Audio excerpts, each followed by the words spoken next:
Welcome to That's Good Sports. I'm Brandon. I've waited my entire life to be able to say, you didn't know I looked that good in drag, did ya, Perna? Always. You didn't know I had that kind of swag, did you? I stand by what I said. I know the difference between drag and swag. And just like Don Wink Martindale, I know what I can pull off. You didn't know I had that kind of swag, did you? Don Wink Martindale equals swag. Wink equals swag. Swag equals wink. Swag wink, wink swag. Swag wink.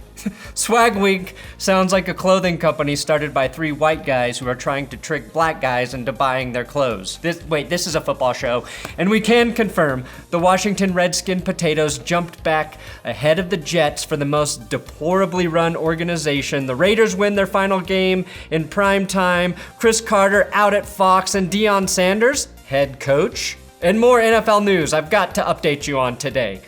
That's Good Sports.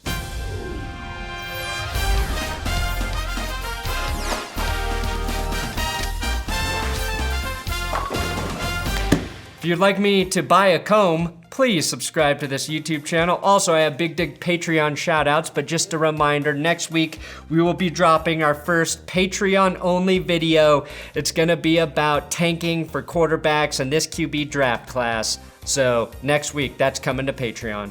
Barbecue Slip and Slide up into 5. The show is the only thing worth watching this season. My show? Jackson. The first time I saw my dad cry was The Drive. We're Browns fans. You go Easy Fuel. DC, my QB. I'm Brandon. Riley Reed is my hero. Perna, you don't know what kind of porn I like. Danker Barrel. Michael Balaban. John Williamson. Robert Farrell. Farrell. Benjamin Grunder. Since week 9, Brandon Allen has more wins than Tom Brady. Fuck yes, love that stat. Vance Joseph. Love your show. FYTB. Isaac Robinson. I can keep up with football living in Thailand because of you. That's awesome. Dustin Solik and I Rams. You are girly. Thank you guys so much for your donations. And my dreams might finally come true. Deion Sanders may be off of television as a host at the NFL Network. It's not that I dislike Deion per se, it's that he offers nothing in terms of real football analysis as a former player. I feel like his understanding of the game is worse than his ability to tackle on the field was. So I am thrilled to announce he has emerged as a leading candidate for the head coaching job at Florida State. Deion will be the kind of coach that I think players will love, but also the kind of coach who knows nothing about the game he played for so long. Other former players in the media news, Cris Carter, done at Fox Sports. And even though Fox refused to say why Carter was let go, rumors have it he was fired over something very serious, like insinuating he was a better Vikings wide receiver than Randy Moss. I do have to admit I'm a little disappointed Cris Carter didn't listen to his own advice. He got fired because he didn't have a fall guy. If y'all got a crew, you got to have a fall guy in the crew. Y'all want to keep rolling like this? Then I need to know who's going to be the fall guy, who's going to be driving. If you're going to have a crew, one of them fools got to know he going to jail. I don't know, nor does anyone reporting know what Carter did, but I have concluded it is definitely extremely serious after visiting Carter's Twitter page. His most recent tweets? All shit about the Bible. Anytime you start quoting scripture, you're either dying or in very hot water. You are out of answers. And Carter said, "And the blood of Jesus, his son, purifies us from all sin." It does. Everything, oh, y'all gonna go to Bible study. I realize that, but still get you a fall guy. Carter mentioning being forgiven for sin just days after being fired from Fox. Guilty of something. Although it seems Carter only tweets about 3 things: the Bible, RTing clips from the show he got fired from, First Things First, and missing President Obama. Anyone who quotes Jesus that much is either brainwashed or has some horrific blood on their hands they are trying to wash away. A team I wish I could wash away is the Washington Redskins, who are truly run by shit-eating cowards. They are a bad villain. A Jesse Eisenberg as Lex Luthor in Batman vs. Superman. You can't even love to hate them. The Patriots have the villain thing figured out. They are like Jesse Eisenberg in The Social Network. Eisenberg as Zuckerberg, now that is a perfect villain. Anyway, Washington placed left tackle Trent Williams on the non-football illness list, which means his season is over and the team doesn't have to pay him the $6 million he is owed for the rest of the season. To refresh your brain, Trent Williams has refused to play for Washington because he does not trust their medical staff after they nearly let him fucking die. Nearly letting him die was the final straw for Williams. The bridge has been burned. Washington doctors misdiagnosed a growth on his head that ended up being cancerous, and they also refused to remove the growth even though Williams requested at least 3 times that they do so. Williams had that growth removed this offseason after he went to real doctors and they were like, bro, this shit on your head is going to kill you. Then he took off his Redskins helmet and they're like, fuck, this cancer might kill you too, Trent. You would think an organization who refuses to not call themselves the Redskins would be eager to remove part of a man's scalp. Now, Williams refused to practice because he said when he put on his helmet there was pain where the growth was removed. Whether or not that's true is sort of irrelevant at this point because now the Potatoes have to be the only team so far gone off the human decency scale that they literally figured out a way to not pay Trent Williams because getting a cancerous growth removed that doctors said was weeks away from penetrating his skull is not a football injury. That shit is fucked up. There's a history of this in Washington. Colt McCoy's injury, mishandled. Sua Craven's concussions, mishandled. And as Blue Highwind pointed out, there is literally no reason to be a Potatoes fan right now. No offense to real potatoes.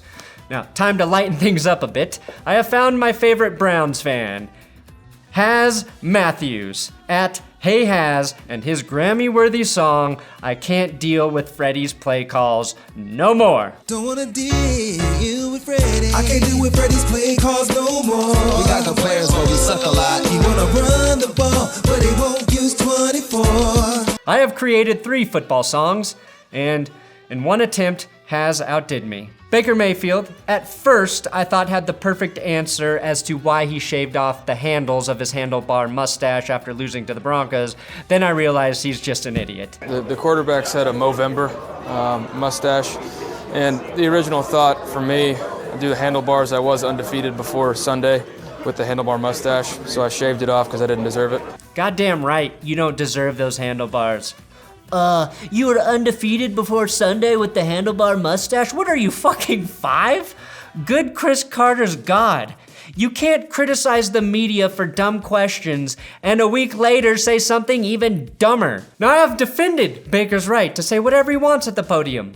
I have encouraged it, but saying you were undefeated with the handlebar mustache because you hadn't played a game with it on your face yet is childish. Are you gonna run around the sideline with an orange slice in your mouth next week and keep saying, look at my new mouthpiece, look at my new mouthpiece, like we all did when we were 8 playing soccer, Baker?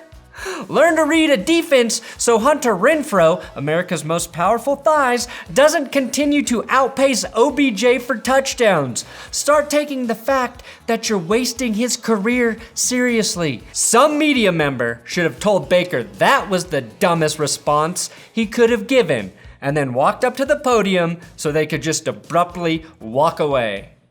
Now, in the final primetime game at the Black Hole, we got everything we could have ever wanted. Raiders fans skipping court for the game, a close finish, the unanimous consent that Phillip Rivers' sperm outlasted his arm, and Jon Gruden reminding all of us cynics why we all once loved Coach Gruden.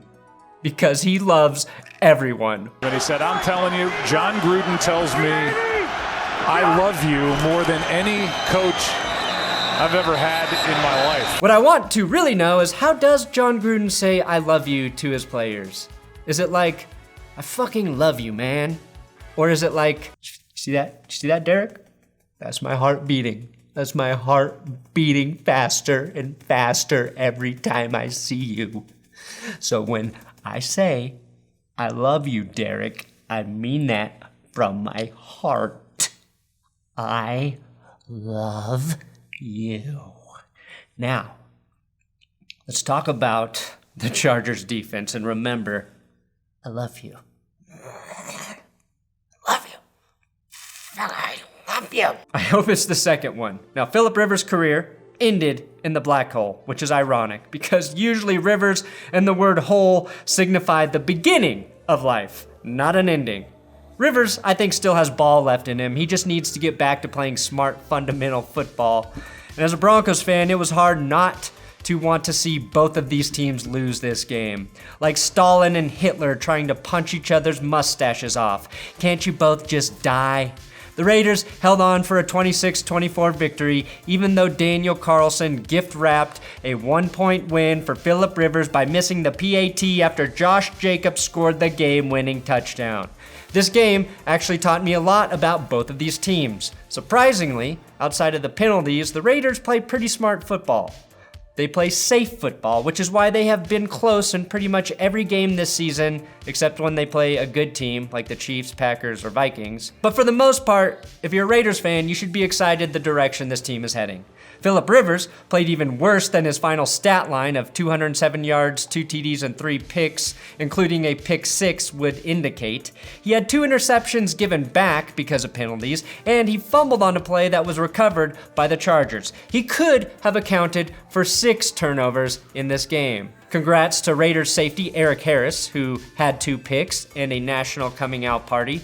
The Chargers' offensive line is atrocious. They were without starting right tackle Sam Tevy, then Russell Okung went down with a groin injury, and that made it look like the Raiders had one of the best pass rushing units in the league, and that rookie Clelin Ferrell was not a reach with his 2.5 sacks. Truthfully, I don't think Oakland's defense is as good as they appeared against the Chargers. The Chargers line isn't great with their starters, so I can understand the struggle without their starting tackles. What I can't understand is how Philip Rivers still has no clue how to play at the end of the game. LA had a minute and 3 timeouts and were gifted a first down by a Raiders defensive holding penalty. With 3 timeouts in that situation, you can utilize the entire field as a passer. Instead, Rivers just chucked up prayer after prayer until the Raiders finally picked him off on 4th down. You have Keenan Allen, Mike Williams, Austin Eckler, and Hunter Henry, and you don't try and work the middle of the field with 3 timeouts to get into kicking range? Did Jon Gruden figure out a way to switch Philip Rivers' brain with Richie Incognito's? Because that's what it felt like watching Phil on that final drive. Now, we've made fun of the Raiders a lot lately, but seeing Jon Gruden after that win with the fans is a reminder why we all really do love football. It's an awesome game to watch, and I mean that in the most sexual way possible. We all want to fuck football the way fans want to be touched by Jon Gruden. That is my final deep thought. This is the lottery, man. Thanks for watching another episode of That's Good Sports. Please subscribe here on YouTube. I'm on Twitter, Instagram, at Brandon Perna if you wanna fucks with my social media, so me and Don Wink Martindale can give you swag advice. You may not have come here for that reason, but that's why you will stay.